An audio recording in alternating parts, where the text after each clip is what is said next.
maamul wanaagga ayaa wuxuu furo u ah horumar in la gaaro haddii aan maamulku hagaagin oo aan laga wada qayb qaadan sidii maamul loo dhisan lahaa qof lagu canaanan karaa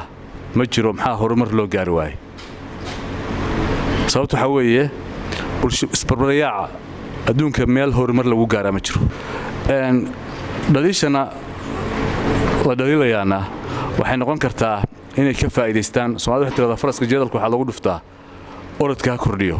laakiin ma aha mid qof lagu xumaynayo laakiin Soomaalidu waxay tiraahdaa taladin laba u galgasha bisna waa ku wirgeeya hadii jeer hadii aan dhiraahno war dawladdu maxay waxa u qaban weyday waxa moodaa inaan habeen jirin waayo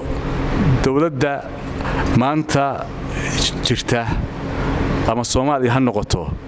duruufaha ku xeeran iyo itaalkooda waa ognahay laakiin waxa la rabaa inagu inaan dhaqdhaqaaq sameeyno marka tiraahdo waxaan aan la imi qofku wuxuu la iman karaa runtiina maanta gobolkeena waxa lagu tilmaamay gobolada ugu dhaqaalaha badan laakiin kama faa'iideysan hadda tirakoob ama xisaabaad lagu sameeyay milxo lacagta bishii ka soo baxda waa $2 milyan $2 milyan ka soo baxaa dhulkii waa la baabiyay meel kasta haadaan baa laga qoday dadkii shacabka ahaa dadkeeni joogay way baabeen oo balwad iyo qaad iyo khamri iyo jaanjaan bay ku barteen dhaqaalii ka soo baxayna waa la baabiyay waxa lagu baabiyay maxay waxyaabahaas muqaadaraadka iyo aan ummadda waxba faa'iideyn ayuu ku baabay waxa la oran marka saddex khasaaro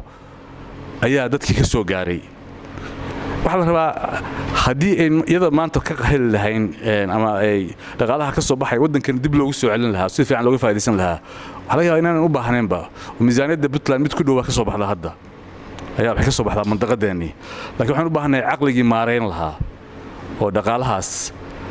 ka shaqeyn lahaa oo abaabul ka geli lahaa anigu sanadkii hore waxaan tilmaamay in magaalada gobolka laga dhiso guddida horumarinta gobolka la dhiso magaalooyinka hadda horumarka sameeyay oo Soomaaliyana waxa saldhigu ah guddida horumarinta sababta waxa weeye waxay isku xirayaan dawladdii iyo bulshadii waxa laga yaabaa inta badan dadku inay caqabad u arkaan ama saska qabaan waxa dawladda loo dhiibayo